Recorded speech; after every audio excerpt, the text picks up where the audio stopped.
9 नवंबर 2019 भारत के इतिहास का वो दिन बना जिस दिन राम मंदिर विवाद में एक ऐतिहासिक मोड़ आया। सुप्रीम कोर्ट के 5 न्यायाधीशों की बेंच ने राम मंदिर बनाने के पक्ष में अपना फैसला सुनाया। इस फैसले के आते ही भारत में तहलका मच गया। एक तरफ जहां हिंदू समाज में खुशी की लहर दौड़ गई, वहीं मुस्लिम पक्ष में मायूसी छा गई। कई सारे पॉलिटिकल प्रोपेगेंडा को हवा मिल गई और चारों तरफ से मिक्स रिएक्शंस आने लगे। लेकिन इस सब के बीच में राम मंदिर का निर्माण शुरू हुआ और फाइनली 22 जनवरी को तत्कालीन मोदी सरकार द्वारा इस मंदिर का उद्घाटन होना तय हो गया। हालांकि 500 साल बाद आए इस फैसले से हिंदू समाज, साधु सन्यासियों की खुशी का ठिकाना नहीं रहा। आखिरकार 5 पीढ़ियों के कॉन्फ्लिक्ट के बाद आज शांति आ ही गई। सुप्रीम कोर्ट ने वो फैसला ले लिया जिसने सारी अटकलों पर विराम लगा दिया। लेकिन सवाल ये है कि राम मंदिर का बनना इतना मुश्किल क्यों था? राम जन्मभूमि, जिसका इतिहास 5000 साल से भी ज्यादा पुराना रहा है, वो अचानक से विवादित कैसे हो गया? कैसे अयोध्या, जो राजा राम जी की नगरी थी, वो बाबरी मस्जिद में तब्दील हो गई? क्यों राम मंदिर के पक्ष में आए इस फैसले से भारत का एक समाज असंतुष्ट है? क्या है राम मंदिर विवाद की पूरी कहानी? हिंदू मैथोलॉजी के हिसाब से श्री राम, जो कि आर्यवर्त के प्रतापी राजा और स्वयं विष्णु के अवतार माने जाते हैं, उनका जन्म अवध की मिट्टी में राजा दशरथ के यहाँ हुआ था। राजा राम ने लंका में रावण को धरती से खत्म करके अवध का साम्राज्य संभाला था। हालांकि कालांतर में जब भगवान श्री राम ने सरयू नदी में समाधि ली तो अवध सूनी हो गई और इसी के बाद श्री राम के पुत्र कुश ने अवध नगरी में भगवान की जन्मभूमि पर एक मंदिर बनवाया था। कहते हैं कि ये मंदिर कुश के बनवाने से लेकर मुगल के भारत आने तक था, जहां हिंदू अपने जीवन में एक बार दर्शन पूजन करने के लिए जरूर जाते हैं। लेकिन वक्त के साथ साथ मंदिर की हालत नाजुक होती चली गई, मंदिर की दीवारें कमजोर होती चली गई और कुछ ही समय में ये जगह एक बार फिर सूनी सी लगने लगी। 5th BC के आसपास उज्जैन के किंग राजा विक्रमादित्य ने अयोध्या का दौरा किया। मंदिर की खस्ता हालत देख राजा विक्रमादित्य ने एक बार फिर मंदिर को एक नया रूप दिया और अयोध्या में फिर से श्रद्धालुओं की भीड़ उमड़ने लगी। लेकिन इस कहानी ने तब मोड़ लिया जब अधिकांश भारत मुगल साम्राज्य के अंदर आ गया। इन्हीं दिनों हिंदू धर्म पर वार किए गए। कभी कोई बाहरी मुस्लिम जैसे मोहम्मद गौरी और दुर्रानी जैसे लुटेरे आके भारत के मंदिरों पर हमला करते थे, तो कभी अपने देश के ही मुस्लिम राजा हिंदू मंदिरों को ध्वस्त करने लगते थे। भारत के कई कोनों में आज ऐसे मंदिर हैं जिन्हें या तो बर्बाद कर दिया गया था या फिर उनका स्वरूप बदलकर उन्हें मस्जिद में कन्वर्ट करवा दिया गया था। बात चाहे मथुरा के कृष्ण जन्मभूमि की हो, जहाँ मस्जिद बना दिए गए, या हम्पी के, जिसे 5 मुस्लिम सल्तनत ने मिलकर बर्बाद किया और इसके एक एक मंदिर को बुरी तरह से तोड़ के बिखेर दिया। लोग कन्वर्ट होने लगे, मंदिरों को तोड़ा जाने लगा और मस्जिदों का निर्माण होने लगा। मुगलों ने राम मंदिर से लेकर न जाने कितने मंदिरों को अयोध्या में तोड़वाकर मस्जिद बनवाए थे। मंदिर को मस्जिद का रूप देना केवल अयोध्या में ही नहीं बल्कि पूरे भारत में किया गया। लेकिन जिस मंदिर के तोड़े जाने से हिंदुओं की भावना को सबसे ज्यादा ठेस पहुंची थी, वो था राम मंदिर। 1526 में जब बाबर ने भारत आने का फैसला लिया तो उसका मेन मकसद उस समय इब्राहिम लोदी को हराना था। लेकिन अपना मकसद पूरा करने के बाद भी बाबर ने भारत से विदा नहीं ली, बल्कि यही अपना साम्राज्य बना लिया। और इसी बीच बाबर ने अयोध्या का दौरा किया, जहां जाने के साथ ही उसने अपना पहला फैसला सभी मंदिरों को तोड़कर मस्जिद बनाने का दिया। बाबर के ऑर्डर के चलते इसके एक कमांडर मीर बाकी ने यहाँ कई मस्जिद बनवाए। इन्हीं मस्जिदों में एक मस्जिद को बाबरी मस्जिद नाम दिया गया, जो कि ठीक उस जगह बनवाया गया था जहां पहले श्री राम मंदिर था। 1529 में इस मंदिर को तोड़कर मस्जिद बना दिया गया। ये जगह राजा राम के भक्तों के लिए काफी जरूरी थी, लेकिन मुगलों की ताकत के आगे वो चाहकर भी कुछ ना कर सके, जिस कारण कई सालों तक मंदिर की जगह मस्जिद बना रहा। मंदिर की जगह भले मस्जिद बने सालों बीत गए हो, लेकिन हिंदुओं के मन में अभी भी मंदिर के टूटने का दुख घर करके बैठा था, जिस कारण करीब 150 से 200 साल के बाद एक बार फिर हिंदुओं ने मस्जिद के बनने को लेकर आवाज उठाई। और यहाँ इनकी आवाज उस समय एक मुगल कोर्ट के राजपूत नोबल जय सिंह सेकंड ने सुनी। लेकिन जय सिंह को जल्द ही समझ आ गया था कि मुगलों की ताकत के आगे उनकी कूटनीतियां नहीं चलने वाली, जिस कारण थक हार कर हिंदुओं की भावनाओं की कदर करते हुए उन्होंने मस्जिद यानी राम जन्मभूमि के पास ही एक चबूतरा लगवाकर राम भक्तों के लिए अपने प्रभु की पूजा करने का इंतजाम करवा दिया। जिसके बाद दोबारा से भक्तों ने इस चबूतरे में ही श्री राम की पूजा करनी शुरू कर दी। हिंदुओं का मानना था कि ये जगह राम मंदिर की है, तो यहाँ मंदिर ही होना चाहिए। मंदिर के होने के दावे केवल हिंदुओं ने ही नहीं किए, बल्कि कई फॉरेनर्स ने भी किए। इंग्लिश ट्रैवलर विलियम फिंच ने 1611 में अयोध्या का दौरा किया और मस्जिद के एग्जिस्टेंस पर सवाल उठाया। यही नहीं, और भी अन्य विजिटर्स ने भी लिखा कि किस तरह से मंदिर को तोड़ मस्जिद बनवाया गया। एक यूरोपियन जेसुइट मिशनरी जोसेफ टाइफेंथलर ने 1743 से लेकर 1785 तक भारत में अपना समय बिताया और इसी दौरान इन्होंने अयोध्या का दौरा भी किया। अयोध्या जाने के बाद जोसेफ 1788 में फ्रेंच में लिखते हैं कि किस तरह से मुगलों ने हिंदू मंदिर को तोड़कर उसकी जगह एक 3 पिलर मस्जिद को बनवाया। 1810 में फ्रांसिस ब्यूकैनन नाम के एक विजिटर ने भी मंदिर की जगह मस्जिद बनाने को लेकर लिखा। लोगों के पर्सपेक्टिव जो थे वो थे, लेकिन भक्तों में मंदिर की मांग कम होने का नाम नहीं ले रही थी, जिस कारण 1800 के आसपास जब ब्रिटिशर्स ने भारत पर राज करना शुरू किया तो हिंदू मुस्लिमों में मंदिर और मस्जिद की लड़ाई को लेकर ब्रिटिश सरकार ने इस मुद्दे को अहम रूप से लेते हुए मस्जिद पर एक कंप्लीट रिपोर्ट तैयार करवाई, जिसमें एक ब्रिटिश सर्वेयर मॉन्टगोमेरी मार्टिन ने पहली बार 1838 में मॉस्क का जिक्र किया। लेकिन इस जिक्र में उन्होंने लिखा कि मॉस्क के पिलर्स को मंदिर से लिया गया है। मॉस्क के पिलर्स पर नॉन मुस्लिम्स पिक्चर्स कार्व्ड है, जो इस बात का साफ सबूत है कि मंदिर को तोड़वाकर यहाँ मॉस्क का कंस्ट्रक्शन किया गया है। मॉन्टगोमेरी मार्टिन का यही एक स्टेटमेंट उस समय लोगों में हंगामा मचा देता है। यही नहीं, 2019 में राम मंदिर के केस में भी लॉयर ने स्टेटमेंट का सहारा लेते हुए ही हिंदुओं के पक्ष में डिसीजन का रुख मोड़ा था। 1853 में ब्रिटिश गवर्नमेंट ने इस मामले को सुलझाने के लिहाज से एक ऐसा फैसला किया जिससे कि मामला तो नहीं सुलझा, उल्टे अंग्रेजों ने सालों तक चलने वाली एक नई लड़ाई को जन्म दे दिया। लगातार जनता के भिड़ने को लेकर ब्रिटिश सरकार भी इस मुद्दे में कूद पड़ती है और हिंदुओं की राम जन्मभूमि पर पूजा करने की डिमांड को पूरा करते हुए मस्जिद के चारों ओर एक फेंस खड़ी करवा देती है, जिससे कि मस्जिद के अंदर मुस्लिम्स नमाज अदा कर सके और बाहर हिंदू श्री राम की पूजा कर सके। इस फैसले के आने के बाद भारत में पहली बार 1853 में हिंदू और मुस्लिमों के बीच दंगे होते हैं। ये दंगे 1853 से लेकर 1859 तक होते हैं, लेकिन इसके बाद मुस्लिम मस्जिद के अंदर तो वही हिंदू मस्जिद के बाहर अपने अपने भगवान की पूजा करने लगे। लेकिन ऑफिशियली एक बार फिर इस मुद्दे ने चिंगारी तब पकड़ी जब पहली बार नवंबर 30, 1858 को मोहम्मद सलीम नाम के एक मुस्लिम व्यक्ति ने इस मुद्दे को लेकर FIR दर्ज करवाई।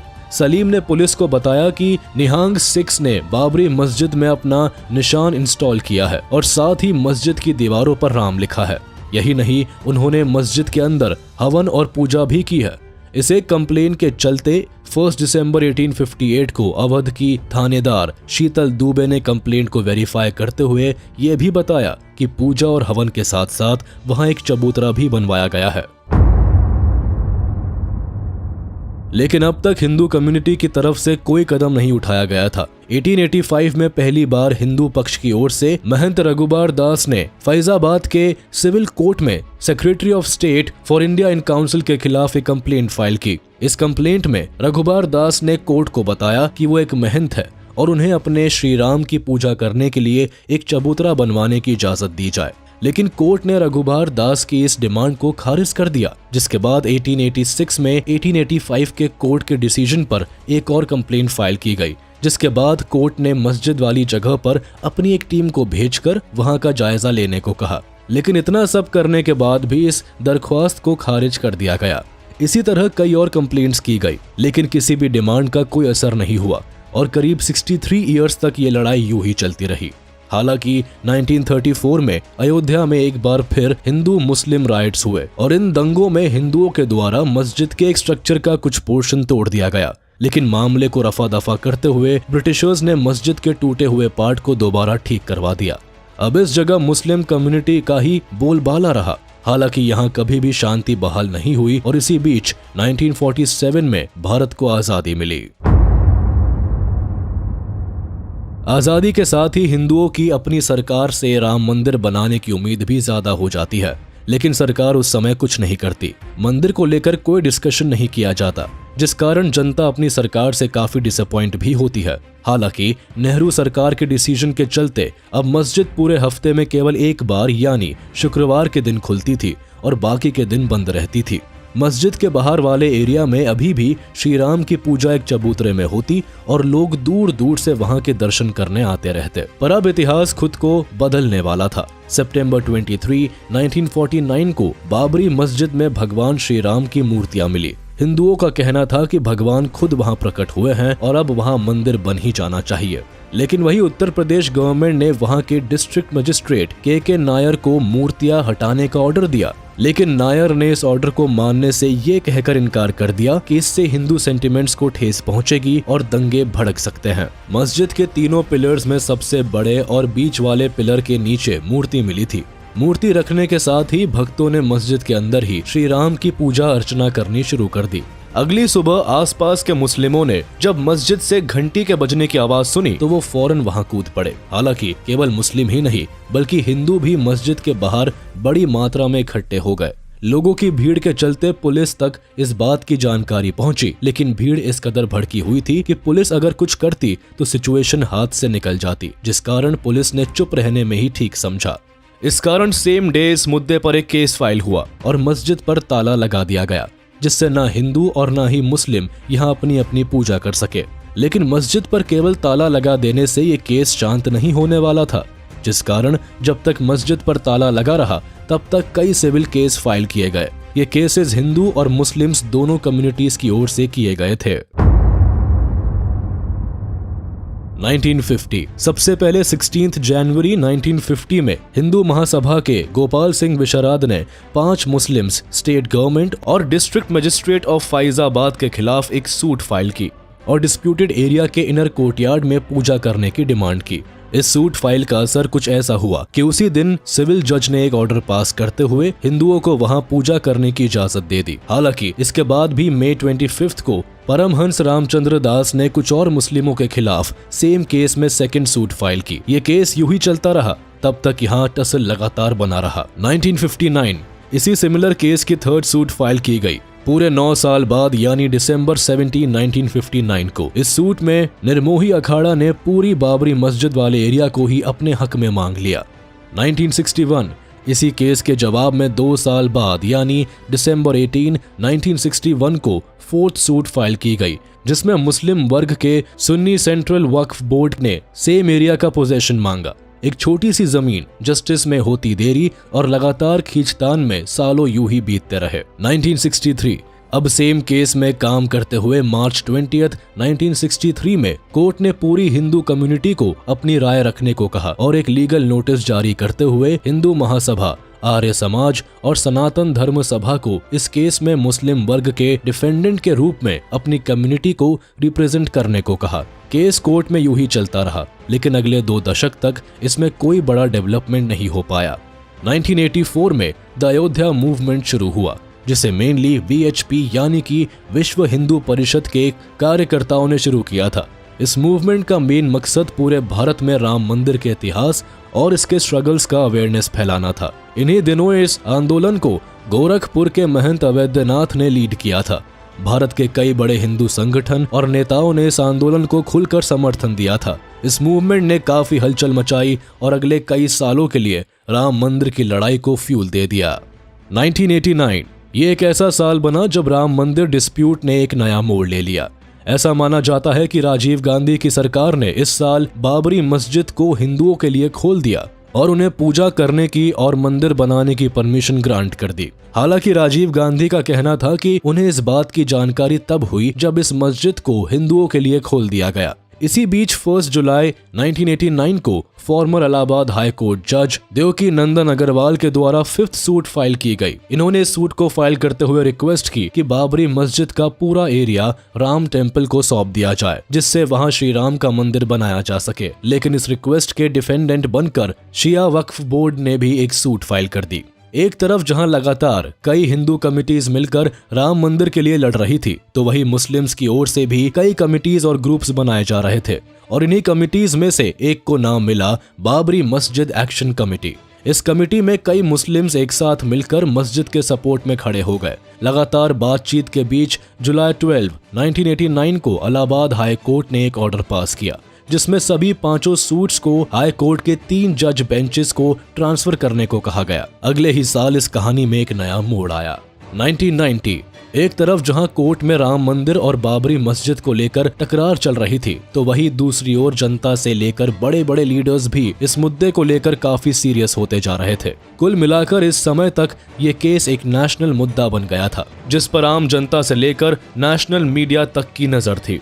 इसी बीच 1990 में सितंबर से लेकर अक्टूबर तक बीजेपी लीडर लाल कृष्ण आडवाणी ने एक रथ यात्रा निकाली, जिसका मेन लक्ष्य राम मंदिर बनवाने की मांग करना था। गुजरात से अयोध्या के लिए तय की गई ये राम रथ यात्रा एक पॉलिटिकल और रिलीजियस रैली थी, जिसके द्वारा राम मंदिर के कंस्ट्रक्शन की मांग कर रहे ऑर्गेनाइजेशंस को सपोर्ट करना था, जिसमें विश्व हिंदू परिषद और संघ परिवार भी शामिल थे। हालांकि उस समय इस रैली के कारण हिंदुओं में राम मंदिर को बनाने को लेकर मांग और तेज हो गई, जिससे सिचुएशन और खराब होने लगी और इसी कारण बिहार में एल के आडवाणी को गिरफ्तार कर लिया गया। आडवाणी एक बीजेपी लीडर थे। उनके गिरफ्तार होने से लोगों में हड़कंप मच गया, जिसका नतीजा ये निकला कि बीजेपी ने तब की वीपी सिंह की गवर्नमेंट से अपना समर्थन वापस ले लिया। इस रैली का असर कुछ ऐसा हुआ था कि आडवाणी के गिरफ्तार होते ही हिंदू लोग पहली बार मस्जिद को डिमोलिश करने पहुंच गए, लेकिन यहाँ उनकी सिक्योरिटी फोर्सेस के साथ झड़प हो गई और इसमें कई लोग मारे भी गए। इस एक इवेंट के बाद भी कई हिंदू मुस्लिम राइट्स देखने को मिले, जिसमें काफी लोगों की जानें गई। 1991 राइट्स होने के बाद भी ये सिचुएशन शांत नहीं हुई, बल्कि अगले ही साल यानी 1991 में अक्टूबर 7 से लेकर अक्टूबर 10 के बीच उस समय की यूपी गवर्नमेंट यानी कल्याण सिंह सरकार ने ब्रिटिशर्स की तरह डिस्प्यूटेड लैंड को लैंड एक्विजिशन एक्ट की तरह टूरिज्म के पर्पस से अपने अंडर में ले लिया। लेकिन इस लैंड एक्विजिशन को मुस्लिम्स के थ्रू 6 रिट पिटिशंस का हवाला देते हुए चैलेंज किया गया, जिसके बाद 11 दिसंबर को कोर्ट ने इस एक्विजिशन को रद्द कर दिया और कोर्ट के इस डिसीजन के बाद फाइनली एक ऐसा इंसिडेंट हुआ जिसने अयोध्या के राम मंदिर के केस को एक अलग ही दिशा में मोड़ दिया। 6 दिसंबर 1992 एक ऐसी तारीख जिसे कुछ लोग जश्न के तौर पर मनाते हैं तो कुछ काले दिवस के तौर पर। इस दिन बाबरी मस्जिद को गिराने का वो कारनामा हुआ था जिसे चाहकर भी सरकार तो क्या पुलिस की गोली भी नहीं रोक पाई थी।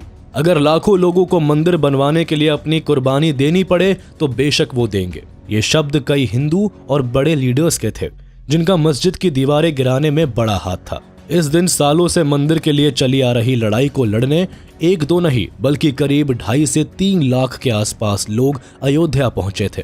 थाउजेंड्स ऑफ एक्टिविस्ट, जिनमें ज्यादातर लोग विश्व हिंदू परिषद और शिव सेना के थे, उन्होंने मिलकर इस विवादित मस्जिद को तोड़ दिया। हिंदू धर्म के लाखों लोग मस्जिद को तोड़ने के पर्पस से अयोध्या में जमा नहीं हुए थे, बल्कि इनका मेन मकसद कार सेवा करना था और इसीलिए 6 दिसंबर के 2 दिन पहले ही पूरे देश से बड़े बड़े पुजारी और नेता इस जगह पर इकट्ठे होने लगे। बस फिर क्या था, राम भक्तों के अंदर ऐसा जुनून पैदा हुआ कि न एक कदम पुलिस ने आगे बढ़ाया, न किसी और सिक्योरिटी फोर्स ने। सभी कार सेवकों ने मिलकर मस्जिद के गुंबद की चढ़ाई कर दी और एक एक करके शाम तक मस्जिद के 3 गुंबद गिरा दिए। यही नहीं बल्कि सुबह इस जगह पर कोई मस्जिद नहीं बल्कि मस्जिद के ढांचे पर जैसे तैसे कुछ चीजों की मदद से बना एक मंदिर का स्ट्रक्चर था, जिसे एक भगवा रंग के कपड़े से ढका गया था। मस्जिद को तोड़ मंदिर तो बना दिया गया था, लेकिन इस डेमोलिशन के बाद देश ही नहीं बल्कि दुनिया भर में हिंदू और मुस्लिम के बीच जंग छिड़ गई। जगह जगह पर दोनों धर्म के बीच मारकाट होने लगी और कुछ ही दिनों में करीब 2 से 3 हजार लोगों की जान चली गई।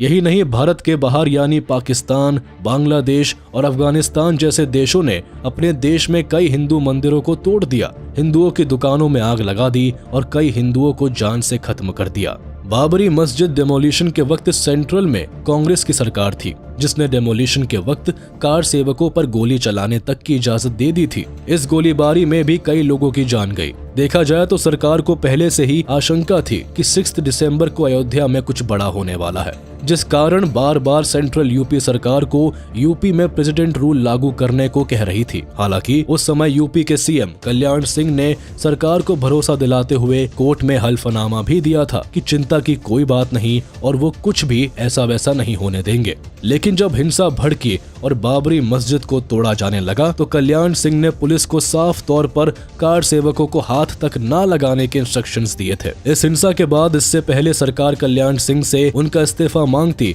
उन्होंने खुद अपना इस्तीफा सरकार को सौंप दिया। इस केस में कल्याण सिंह पर कंटेम्प्ट ऑफ कोर्ट का केस भी फाइल किया गया। हालांकि मस्जिद को तोड़ मंदिर बनाना इस मुद्दे का अंत नहीं बल्कि शुरुआत थी। इस इंसिडेंट के बाद असल ट्रेजेडी शुरू होती है। जो मामला अब तक केवल कोर्ट के दरवाजे खटखटा रहा था, अब उसे जनता ने अपने हाथ में ले लिया और हर तरफ मार काट चालू हो गई। आने वाले कई महीनों तक हर जगह कम्युनल राइट्स देखे गए, जिसमें थाउजेंड्स ऑफ लोगों ने अपनी जान गंवा दी। यही नहीं, मस्जिद तोड़े जाने को लेकर आने वाले सालों में भारत में टेररिस्ट अटैक्स भी देखने को मिले। 16 दिसंबर 1992 को होम मिनिस्ट्री के द्वारा एक ऑफिशियल इंक्वायरी भी बिठाई गई, जिसके लिए लेबरहान कमीशन नाम की एक कमेटी को फॉर्म किया गया। इस कमीशन ने पूरे मामले की जांच पड़ताल में करीब 399 सिटिंग्स की, जिसमें 16 साल के आसपास तक का वक्त लग गया। जिसमें सामने आया रिजल्ट में ये साफ हो गया कि मामले की पूरी प्लानिंग पहले से ही हो गई थी। अब इस टाइम तक सेंटर में कांग्रेस की नरसिम्हा राव गवर्नमेंट का शासन था। इन्होंने इस मामले को सुलझाने के लिए एक प्रपोजल पेश किया, जिसके हिसाब से डिस्प्यूटेड लैंड एरिया पर एक मंदिर, एक मस्जिद, एक लाइब्रेरी और एक म्यूजियम बनाने का फैसला लिया गया। लेकिन बीजेपी को ये प्रपोजल बिल्कुल रास नहीं आया और उन्होंने इसका जमकर विरोध किया। अगले एक दशक तक ये डिस्प्यूट यूं ही चलता रहा। अब कार सेवक, विश्व हिंदू परिषद और अन्य कमिटीज अपने अपने मत को मजबूत बनाने में जुटे रहे। फिर लगभग 10 साल बाद 2002 में एक नया बदलाव हुआ। 2002 जब सेंटर में बीजेपी यानी अटल बिहारी वाजपेयी जी की गवर्नमेंट थी, उन्होंने हिंदू और मुस्लिम्स को एक साथ बैठाकर पूरे मामले को शांत करना चाहा, लेकिन उसका भी कोई फायदा नहीं हुआ। जिसके बाद फाइनली अप्रैल 2002 में ये मामला हाई कोर्ट के 3 बेंच जजेस के पास पहुंच जाता है और वो इस मामले को परेशान होकर ASI यानी आर्कियोलॉजिकल सर्वे ऑफ इंडिया के हाथ में सौंप देते हैं। ASI अपनी रिपोर्ट में इस बात को साफ कर देता है कि डिस्प्यूटेड एरिया में 12th सेंचुरी में एक मंदिर था और 1528 में इसी एरिया में एक मस्जिद बनाया गया। साथ ही लोकल लोगों के अनुसार इस एरिया में मंदिर को तोड़कर ही बाबर के ऑर्डर पर मस्जिद बनाया गया। अब सारे सबूतों को मद्देनजर रखते हुए 2010 में इलाहाबाद हाई कोर्ट ने एक ऐतिहासिक फैसला लिया, जिसके अनुसार डिस्प्यूटेड एरियाज को 3 पार्ट्स में डिवाइड कर दिया गया, जहां एक पार्ट सुन्नी वक्फ बोर्ड को, दूसरा राम लल्ला विराजमान को और तीसरा निर्मोही अखाड़ा को सौंप दिया गया। हालांकि अगले ही साल यानी 2011 में इलाहाबाद हाई कोर्ट के इस डिसीजन पर सुप्रीम कोर्ट ने रोक लगा दी, जिसके बाद फरवरी 2016 में राम मंदिर को बनवाने के लिए सुब्रमण्यम स्वामी ने सुप्रीम कोर्ट में एक केस फाइल किया, जिसके बाद मार्च 2017 में chief justice of supreme court justice JS Khehar ने इस पूरे डिस्प्यूट को कोर्ट के बाहर आपसी सहमति से सॉल्व करने की एडवाइस दी। हालांकि दिसंबर 2017 तक इलाहाबाद हाई कोर्ट के फैसले के खिलाफ करीब 32 अलग अलग अपील्स दर्ज की गई, जहां सुप्रीम कोर्ट ने कहा कि अब इस केस की सुनवाई जनवरी 2019 से शुरू की जाएगी। फाइनली इंतजार खत्म होता है और सभी की नजरें 2019 में एक बार फिर मंदिर वर्सेस मस्जिद के केस पर आकर अटक जाती है। हालांकि इस साल सबसे पहले 8 मार्च को सुप्रीम कोर्ट इस केस को मीडिएशन के लिए 3 लोगों के एक पैनल में सौंप देती है, जिसकी रिपोर्ट 8 हफ्तों के अंदर सुप्रीम कोर्ट को चाहिए थी। 8 हफ्ते बाद जैसे ही अगस्त 2, 2019 को ये रिपोर्ट सुप्रीम कोर्ट को सौंपी जाती है, वैसे ही वो इस केस में लगातार हियरिंग स्टार्ट कर देता है और जैसे ही अगस्त 16, 2019 को हियरिंग खत्म होती है, वो अपने वर्डिक्ट को रिजर्व करके रख लेता है। अब सीधे नवंबर 9 को सुप्रीम कोर्ट की एक 5 बेंच जजेस का एक पैनल अपना वर्डिक्ट सुनाता है, जिसके हिसाब से करीब 2.77 एकड़ का डिस्प्यूटेड लैंड एरिया राम जन्मभूमि को सौंप दिया जाता है और इसके साथ ही 5 एकड़ का एरिया मॉस्क के लिए भी दिया जाता है। 500 सालों के बाद मार्च 25, 2020 को 28 साल पुरानी श्री राम की मूर्ति को आखिर उनके हक की जमीन सौंप दी जाती है और श्री राम को पूरे साजो श्रृंगार के साथ टेंट से निकालकर एक फाइबर टेम्पल में रखा जाता है। जिसके बाद अगस्त 5 वो तारीख होती है जब पूरे भारत में श्री राम की घर वापसी की खुशी में नगाड़े बजाए जाते हैं। देश के प्रधानमंत्री नरेंद्र मोदी खुद राम मंदिर का भूमि पूजन कर सभी को अपने शब्दों में बता देते हैं कि आज से केवल 3 से 4 सालों में सभी लोग श्री राम के इसी जगह पर दर्शन करेंगे।